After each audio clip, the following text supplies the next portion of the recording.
ಬೇಸಿಗೆ ಕಾಲಕ್ಕೆ ಮನೆಯಲ್ಲೇ ಹೇಗೆ ಕುಲ್ಫಿ ಮಾಡೋದು ಅನ್ನೋದನ್ನು ನೋಡೋಣ. ನಾನಿಲ್ಲಿ 1 ಲೀಟ್ರ್ ಹಾಲನ್ನು ಇಟ್ಕೊಂಡಿದ್ದೀನಿ. ಇದನ್ನು ಕೆನೆ ಹಾಗೆ ಮೇಲ್ಗಡೆ ಬರೋದಕ್ಕೆ ಬಿಡಬಾರ್ದು. ಹೀಗೆ ತಿರುಗಿಸ್ತಾ ನಾವಿಟ್ಟು ಹಾಲು ಅರ್ಧ ಆಗೋಷ್ಟು ಇದನ್ನು ಚೆನ್ನಾಗಿ ಕುದಿಸ್ಕೋಬೇಕು.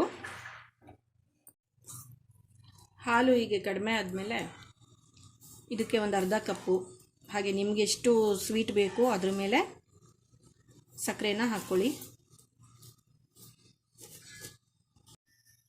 ಇದಕ್ಕೆ ನಾವು ಕಟ್ ಮಾಡಿ ಇಟ್ಕೊಂಡಿರೋಂಥ ಗೋಡಂಬಿ, ಬಾದಾಮಿ, ಪಿಸ್ತಾ ಬೇಕಿದ್ರೂ ಹಾಕ್ಕೋಬೋದು. ಇದಕ್ಕೆ ಏಲಕ್ಕಿ ಪುಡಿ, ಬಾದಾಮ್ ಪೌಡ್ರನ್ನ MTR ಬಾದಾಮ್ ಪೌಡ್ರ್ ಚಿಕ್ಕ ಪ್ಯಾಕೆಟ್ ಬರುತ್ತಲ್ಲ ಅದೆರಡು ಹಾಕ್ಕೊಂಡ್ರೆ ಸಾಕು. ಹಾಕ್ಕೊಂಡು ಮಿಕ್ಸ್ ಮಾಡ್ಕೊಳ್ಳೋಣ.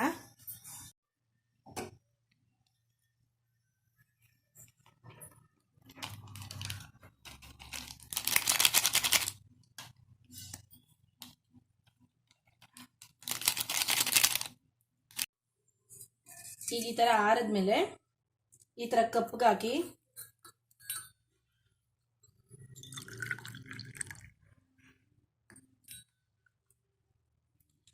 ಹಾಕಿ ಮಧ್ಯ ಕಡ್ಡಿ ಸಿಗಿಸ್ಬಿಟ್ಟು ಫ್ರಿಜ್ಜಲ್ಲಿ 7 ರಿಂದ 8 ಅವರ್ ಇಡಬೇಕು.